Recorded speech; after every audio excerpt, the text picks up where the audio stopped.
Salam, 16-cı sualın izahına baxaraq, burada baxırıq ki, amin turşu verilibdir, emiri 75-dir. Digər amin turşu emiri verilib ki, x ilə işarə eləyib, 3 amin propan turşusudur, hansı ki, bu x ilə işarə elədiyi, yəni 3 amin propan turşusunun emirini homoloji sıra fərqindən, yəni CH2-dən homoloji sıra fərqi biz bilirik ki, CH2-dir də. Bundan istifadə edərək amin turşunun nisbi molekul kütləsini hesablamamızı istəyir.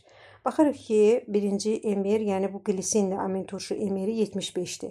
Təbii ki, CH2 fərqimiz də 12 plus 2, 14 qramdır da. Əgər CH2 fərqindən istifadə edərək digər amin turşunun nisbi molekul kütləsini hesablamış olsaq, baxırıq ki, glisin, bax gördüyümüz kimi budur. 3 amin propan turşusu yazsaq, 3 amin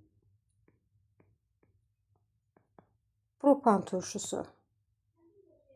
Baxın, 1, 2, 3. 3 amin propan turşusu. Biz görürük ki, baxın, glisin və 3 amin propan turşusu. Bunlar bir-birindən yalnız 1 CH2 qədər fərqlənir. Baxın, fərqi burada baxsaq görərik. Açıq, aşkar görünür. 1 CH2 qədər fərqlənir. 1 CH2-də bizdə baxın 14 qramdır. O zaman 75 plus 14 bərabərdir 89. Yəni x burada eləyəcək 89. Cavab olur B variantı. 29-da deyir ki, glisin və alaninin qarşılıq təsirindən alınan dipeptidin nisbi molekul kütləsini hesablayın.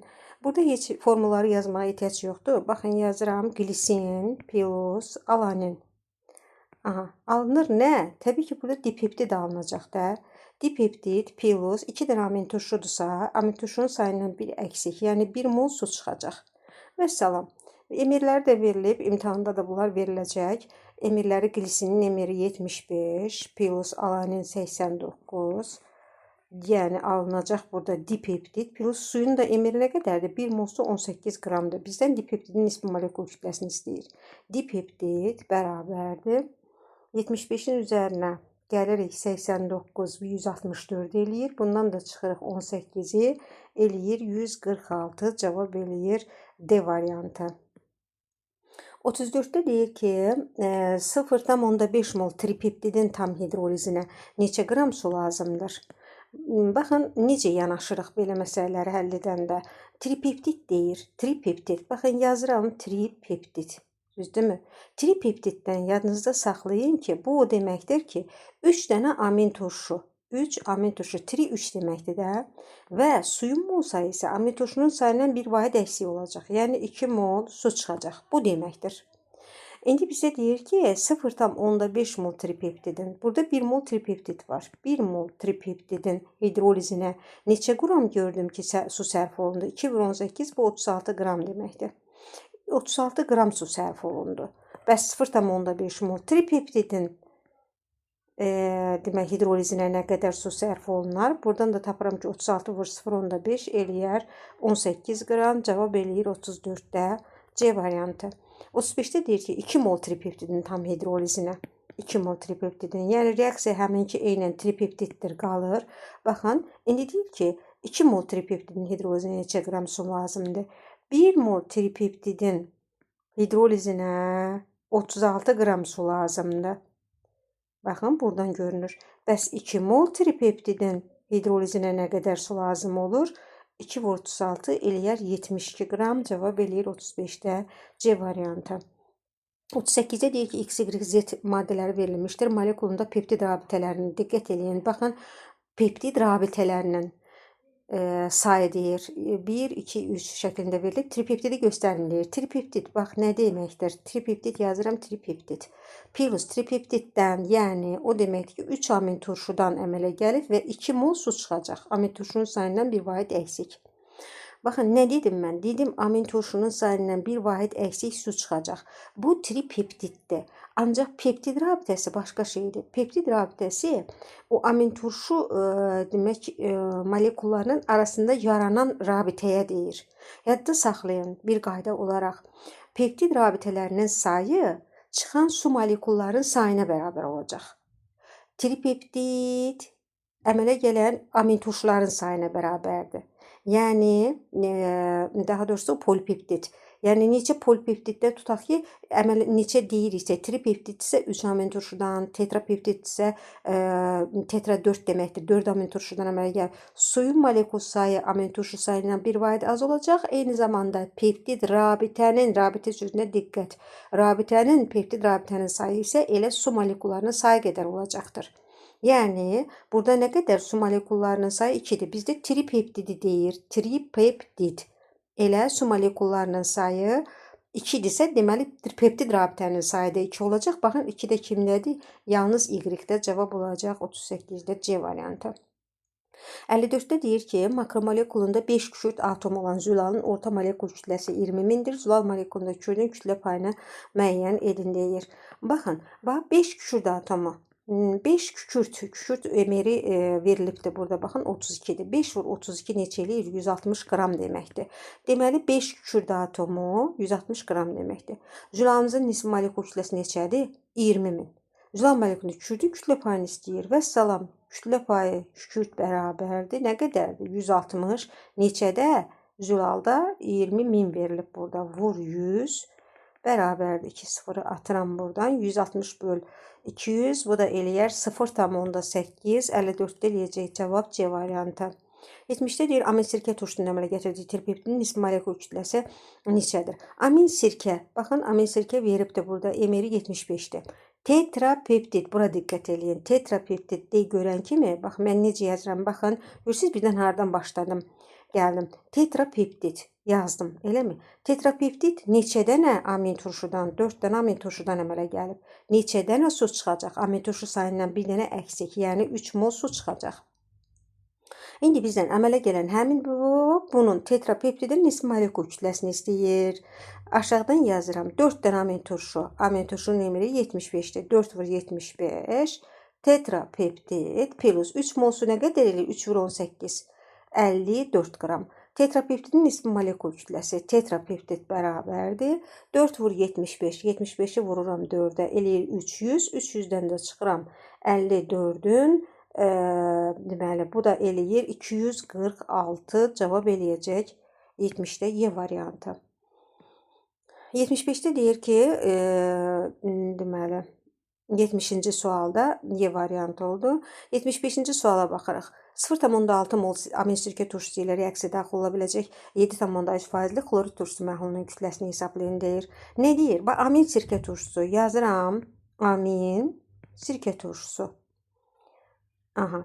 ilə reaksiya daxil ola biləcək H-xlor, hidrogen xlorid. Nə alınacaq? Biz bilirik ki, buradan, yəni CH2, bu hidrogen gəlib NH2-yə birləşir və buradan da COO bu şəkildə H-xlor, COOH xlor.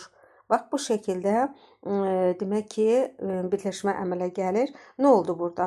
Deməli, H gəldi, birləşdi bura, xlor da bu hissəyə. Burada gördük ki, duz əmələ gəldi. Alınan bu birləşmə duzdur. Nəzəriyyədən bunu bilirik. Xlorid turşusu məhlulunun deyir ki, indi bu amin sirkə turşusu ilə daxil olan xlorid turşusunun molekul kütləsini istəyir bizdən.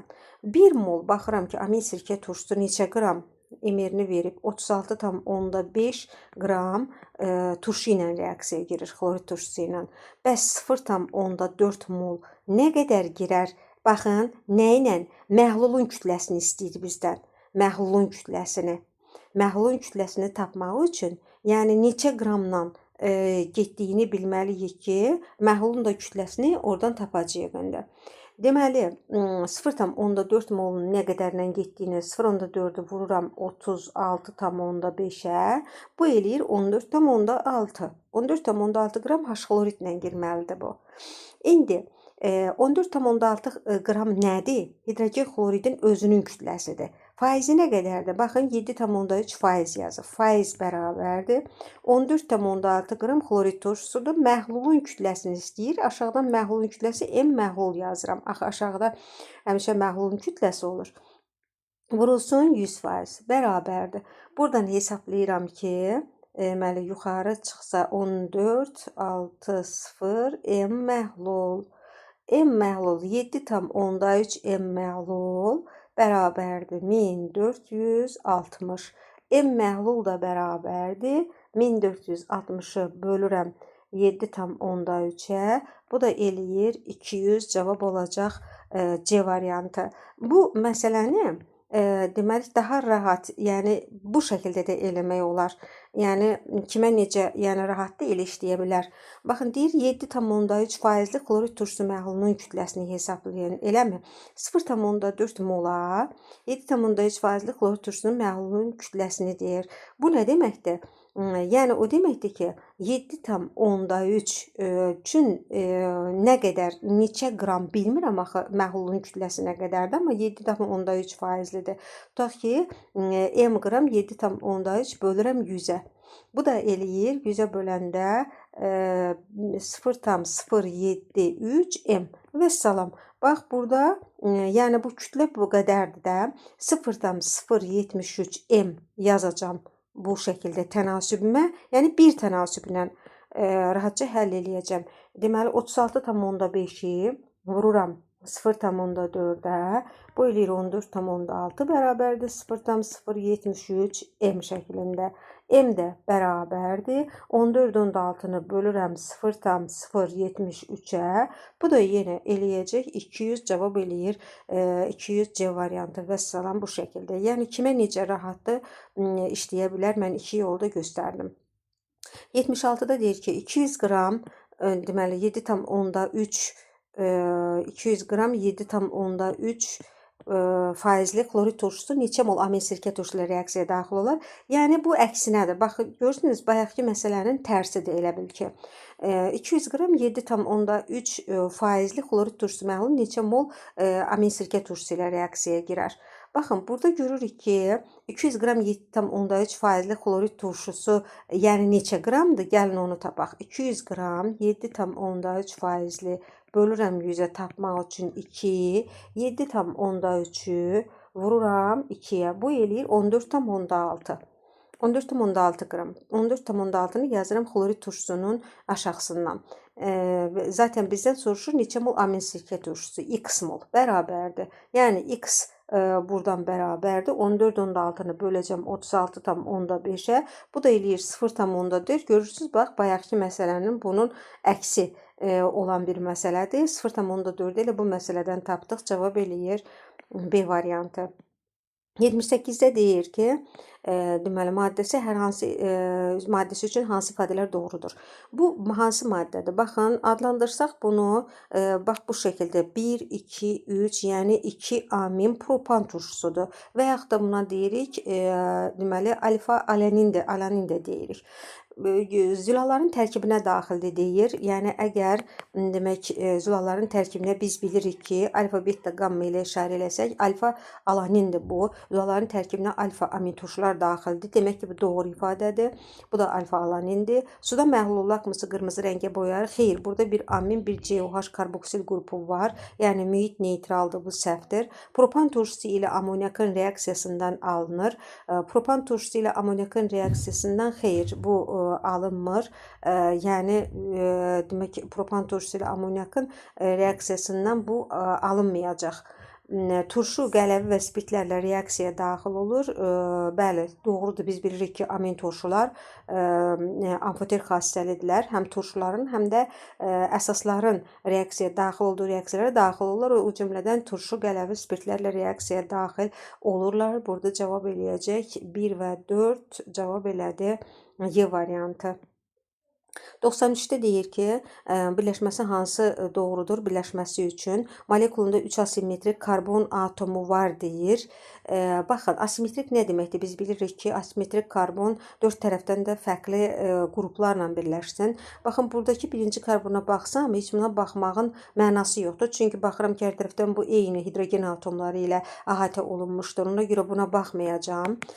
İkinci karbona baxıram. İkinci karbona baxıram ki, soldan bu baxın CH3-lə, aşağıdan OH-la, yuxarıdan H-la, sağdan isə belə bir qrupla birləşir. Deməli, bu karbon asimetrikdir. Digər karbona baxıram. Buna baxıram ki, deməli, soldan bu qrup ilə, aşağıdan OH-la, yuxarıdan H-la, sağdan bu qrupla reaksiyaya əhatə olunmuşdur. Deməli, bu da asimetrikdir. Digər karbona baxıram ki, bu karbon soldan baxın, bu bütöv, baxın, göstərirəm. qrupu sol tərəfdən baxın, bu bütöv gedir, baxın, bu qrupla birləşib, aşağıdan NH2 ilə, yuxarıdan H-la, sağdan isə COH-la. Gördüyümüz kimi burada 3 dənə asimetrik karbon atomu oldu. Bu doğru fikirdir. Deyir, optik aktiv deyil, xeyr, asimetrik karbon atomu varsa, deməli bu optika aktiv hesab olunur. Bu səhv ifadədir. Həm sink, həm də natriumla reaksiyaya daxil olur. Bəli, deməli bu sinklə, natriumla daxil olacaq. Buradakı OH-lar metallarla əvəz olunur bilər. Bu da doğru ifadədir.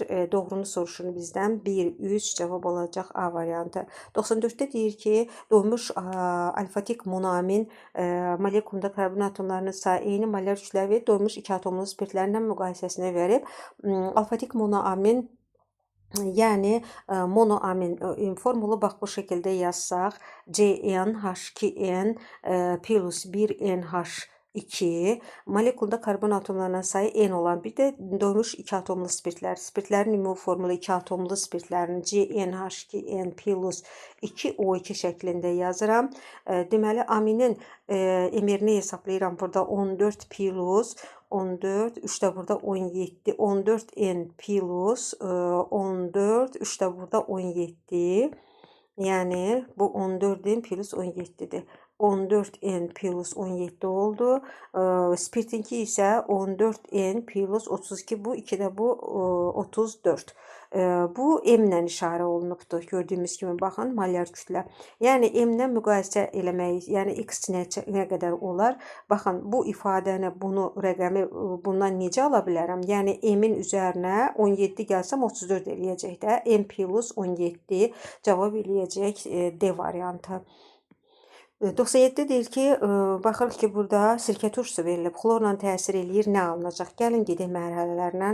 Sirkə turşusunun üzərinə biz bilirik ki, əgər xlorla təsir eləsək, buradan H-xlor çıxacaq, alınır. Xlor gəlib birləşir bura. CH2, xlor, COOH. Yəni, bu oldu bizim X-imiz. Daha sonra isə neynir? Amonyakla təsir eləyir, plus amonyakla təsir eləyəndə yenə buradan H-xlor çıxacaq. Amonyak gəlir, NH2 gəlir, birləşir, xloru buradan əvəz eləyir, NH2 şəklində birləşir bura. COOH plus, bu H-la da amonyakın H-ının hidrogenin biri ilə xlor çıxır. H-xloru zaten burada göstərmişəm, baxın, H-xlor çıxdığını buradan göstərmişəm. Aha, bu da olur bizim Z maddəmiz. Z maddəsi üçün ifadələrə baxaq. Z gördüyümüz kimi aldığımız, baxın, budur. Budur. Nədir bu? Glisindir də. Yəni, deməli, amin turşu, alfa amin turşusudur. Dipeptiddir. Bir dəqiqə. Amonyakla reaksiya girib aldı, bu Z deyil. Bu, hələ ki Y-dir. Baxın, burada hələ bir reaksiya bitməyib. Y-dir. Daha sonra isə plus Y-lə yenə plus Y-lə, yəni Y nədir? Y glisindir də, yenə bir dənə Y-lə reaksiya apar deyir, belə deyir, CH3, NH2 alınır. Buradan 2 dənə, əgər baxırıq ki, glisindir, 2 dənə glisin, 2 dənə amin turşu reaksiya girəndə nə əmələ gələcək? 2 dənə amin turşudan biz bilirik ki, bayaqda dedim, dipeptid əmələ gələcək. Plus 1 molda su çıxacaq. Dipeptid, yəni artıq bizim Z burada dipeptiddir. Z olacaq dipeptid. İndi bizdən Z haqqında ifadələrində doğruluğunu yoxlamaq tələb eləyir. Z maddəsi üçün hansı ifadələr doğrudur? Baxırıq, deyir, dipeptiddir, bəli, gördük ki, dipeptiddir. Molekulunda 2 peptid rabitəsi var. Mən dedim ki, bayaq da dedim ki, yadda saxlayın, əgər amin turşunun sayından bir vahid əksik su molekulu çıxır dipeptid əmələ gələndə, eyni zamanda suyun molekulu, neçə su molekulu çıxıbsa, rabitə peptid rabitənin, baxın, rabitənin sayı da suyun molekulasının sayı qədərdir. 2 peptid rabitə, xeyr, burada 1 peptid rabitə var, bu səhv ifadədir. Götürmürük. Alfa-alanin 2 molekulun qarşı təsirindən əmələ gəlmişdir. Bu alfa-alanin deyil. Bu nədir? Gördüyümüz kimi Y-lər. Baxın, bu glisindir. Glisindir. Alfa-amin turşudur, bəli. Amma glisindir. Alanin deyil. Ona görə də bu da yanlış ifadədir.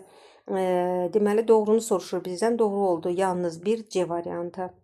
105-də deyir 1 mol tripeptidin əmələ gəlməsi zamanı neçə mol su ayrılar? 1 mol tripeptid, baxın dedim axı, tripeptid deyəndə tez yaz tripeptid. Tripeptid neçədən amin turşudan? 3 amin turşudan əmələ gəlir. Su nə qədərdir?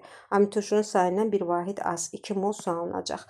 Neçə mol deyir? Deməli 1 mol tripeptidin əmələ gəlməsi zamanı neçə mol? 1 mol tripeptidin əmələ gəlməsi zamanı 2 mol su ayrılar. Cavab eləyəcək A variantı. 1 mol tripeptidin tam hidroliz etməsi üçün neçə mol su tələb olunur? 1 mol tripeptidin hidroliz eləməsi üçün bəli 2 mol elə su sərf olunacaq. Burada da cavab eləyir deməli A variantı. 116-da deyir ki, amin turşu verilmişdir. Polipeptidin nisbi molekul kütləsini müəyyən edin. Nisbi molekul kütləsi hansı ki, A ilə işarə olunub da amin turşunun əmələ gətirdiyi polipeptiddə peptid rabitələrinin sayı 3-dür. Baxın, hardan başlayırıq, gəlirik burada. Polipeptid deyir, bilmirəm. Dipeptiddir, tripeptiddir, tetrapeptiddir, bilmirəm. Polipeptid deyir. Peptid rabitələrinin sayı 3 dənədir. Görün bizə nə ipucu verir, hardan gəlirik? Peptid rabitənin sayı 3-dürsə, bayaqdan mən nə deyirəm? Deməli, 3 dənə buradan su çıxıbdır. 3 su çıxıbsa, bu nə deməkdir? 3 çıxıbsa, bu tetrapeptiddir. Aydın gəldi. Deməli, tetrapeptid nə deməkdir? 4 dənə. 4 dənə amin turşudan əmələ gəlibdir deməli. Görürsünüz, amin turşu nisbi molekul kütləsi isə A-dır. Nisbi molekul kütləsi A balaca A şəklində işarə olunubdur. Polipeptidin nisbi molekul kütləsinə baxın, bunu istəyir bizdən.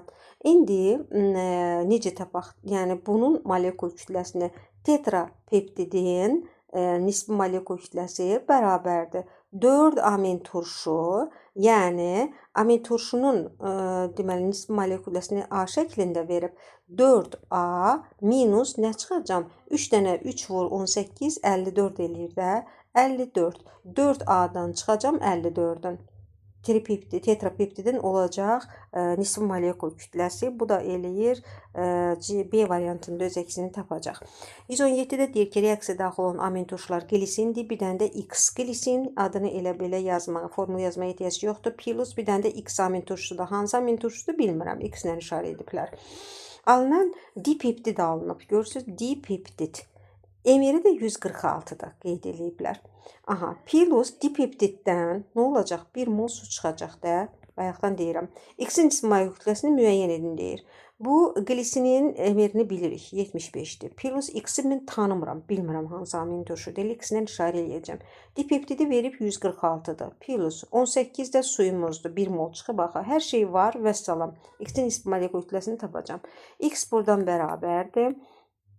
146 plus 18, 146 plus 18 bu eləyir 164. Bundan da çıxıram 75-in eləyəcək 89 və salam. Bu da elədi X-in molekul kütləsi 89 B variantı.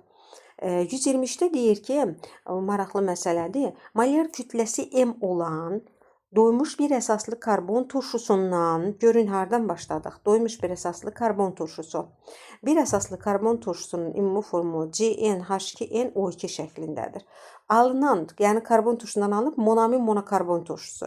Monoamin monokarbon turşusunu da deməli ümumi formulunu CnH2n plus 1 NO2 şəklində göstərirəm. Deməli, alınan bu monoamin monokarbon turşusunun əmələ gətirdiyi tripeptidin molyar kütləsini istəyir. Tripeptidin. Nə? Tripeptid yazıram. Tripeptiddən bilirik ki, 2 mol su çıxacaq. Yəni 3 amin turşudan əmələ gəlir. Və salam, görürsünüz, bir dənə sözlə mən özüm avtomatik qurdum tənliyimi. Aha. İndi nə deyir? Deyir ki, tripeptidin molyar kütləsini, bunun molyar kütləsini bizdən istəyir. Necə? Necə gedək? Amma bizə verib ki, karbon turşusunun emeri M-dir. Karbon turşusunun emeri M-dirsə, gəlin görək monoamin monokarbon amin turşusunun ümumi formulu necə olacaq? Karbon turşusu 14N plus 32-dir. Amin turşu isə 14N, buradan hesablayıram. 14, 32, 33, bu da eləyir plus 47-dir. Baxın. Bu karbon turşusu, bu da amin turşunun emeridir. Mən baxıram ki, amin turşu karbon turşusundan 47 çıx 32, 15 vahid artıqdır, çoxdur. 15 vahid. Deməli, əgər karbon turşusu M-dirsə, amin turşu isə M plus 15 olacaq. Düzdürmü? İndi vəssalam buradan 3 amin turşunun M plus 15 alınır. Tripeptid, tripeptidin molekül kütləsini istəyir bizdən. 2 molsu da 2 vur 18, 36 qram eləyir. 3M plus 45 alınır. Tripeptid plus 36. Deməli, bizdən nə istəyir? Tripeptidin molekül kütləsini istəyir də. Tripeptid bərabərdir. Bu tərəfə keçirəndə bunu da 3M 45-dən 36-sını çıxacam. 45 çıxılsın 36 eləyir 3M plus 9. 3M plus 9 cavabı 123-də B variantında öz əksini tapacaq. 124 də deməli eyni paşti eyni sualdır. Molar kütləsi M-dir. Yenə həmin eynən baxın. Molar kütləsi M olan doymuş bir əsaslı karbon turşusundan alınmış monoamin monokarbon turşusundan əmələ gətirib dipeptid istəyir. İndi bizdən dipeptid. Bayaq tripeptid idi, indi dipeptid deyir. Dipeptiddən 1 molsu çıxacaq. Neçədən amin turşudan? 2-dən amin turşudan çıxacaq. Molar kütləsini istəyir. Vəssalam, eyni həmin qayda ilə gedirik. 2 vurulsun M plus 15 amin turşunun emeridir. Dipeptidi istəyir. Plus 18 1 mol suzu da 2M plus 30 alınır. Dipeptid plus 18. Dipeptidin molar kütləsini tapmaq üçün 2M 30-dan da 12-sini çıxanda eləyir plus 12. Cavab elədi 2M plus 12, 2M plus 12. Bu da C variantında öz əksini tapacaq. 125-də deyir ki, eyni monoamin monokarbon turşusundan əmələ gəlmiş. Eyni monoamin monokarbon turşusundan əmələ gəlmiş tripeptidin molar kütləsi 3M plus 9-dur. Bu amin turşu molekulundakı karbon atomlarının sayı qədər karbon atomu olan doymuş bir əsaslı karbon turşusunun molar kütləsini hesablayın. Baxın, eyni monoamin monokarbon turşusudur. Əmələ gəlib tripeptid deyir. Tripeptid yazıram. Plus tripeptiddən nə çıxacaq? 2 mol su çıxacaq. Nədən əmələ gəlib? 3 dənə amin turşudan əmələ gəlib. Bu tripeptidin bunun molar kütləsi 3M plus 9-dur. Aha, bu amin turşu molekulundakı karbon atomlarının amin turşu molekulunda bilmirəm, karbon atomlarının sayı qədər karbon atomu olan doymuş bir əsaslı karbon turşusunun molar kütləsini bizdən istəyir. Karbon doymuş bir əsaslı bayaqda qeyd elədim ki, karbon turşusu CnH2nO2-dir də, yəni 14N plus 32. İndi amin turşu nədən əmələ gəlib? Bayaqları göstərdik yuxarıda. 14N plus 47 də amin turşunun emeridir. Yəni bunlar gördüyümüz kimi amin turşunun emerindən demək 15 vahid əksikdir. Demək ki, bu karbon turşusunun hansı ki amin turşu əmələ gəlib karbon turşusundan yaranıb. O amin turşusundan 15 vahid artıqdır amin turşunun molar kütləsi. İndi tripeptidin molar kütləsi 3M plus 9-dursa, bu deməkdir ki, yəni 1000 plus 2 molsu 36-dır da, 36. İndi bizdən amin turşunun molar kütləsini tapaq ki, buradan da karbon turşusuna gələk. Yəni 3 amin turşudur. Baxın, 3 amin turşudur. Bu deməkdir ki, amin turşunun molar kütləsini əgər tapsaq, deməli, amin turşunun molar kütləsi bundan 36 vahid, üzərinə 36 vahid gələcək. 3M plus 39, 45. Deməli, amin turşunun, deməli, 3 amin turşunun molar kütləsi 3M plus 45 imiş ki, neynədim? Alınan o suyu üzərinə gəldim də. Elə bil, bayaqki məsələnin əksi məsələsidir bu. Üzərinə 45-i gəldim. Bayaq karbon turşusunu vermişdi, dipeptidin molar kütləsini tapırdıq. İndi polipeptidin molar kütləsini verib, tripeptidi verib. İndi karbon turşusununkini istəyir. 3M plus 45-dir. Bu 3M plus 45 3 dənə amin turşunun molar kütləsidir. Bir dənə amin turşusunun molar kütləsi nə qədər eləyəcək? M plus 3-ə böləndə M plus 15 eləyəcək. 45-i 3-ə böləndə 15 yerdə M plus 15 eləyəcək bir dənə amin turşunun molar kütləsi. İndi və bizdən nə istəyir? Doymuş bir əsaslı karbon turşusunun molar kütləsini istəyir. Nəyin? Karbon turşusunun, diqqət edin, yuxarıdakı birinci, hansı ki ondan amin turşu alınıbdır. Amin turşunu tapmışıq. Amin turşunun molar kütləsi M+15-dir. Və buradan da indicə dedim. Fərq nə qədərdir? Karbon turşusu ilə amin turşu arasında fərq 15-dir. 15 qramdır. Yəni bax 32-nin üstünə 15 gəlsə 47 eləyəcək. Əgər amin turşu M+15-dirsə, deməli karbon turşusu da nə qədərdir? M qram olacaq. Yəni molar kütləsi M olacaq karbon turşusunun. Bu da eləyir Y variantında öz əksini tapacaq.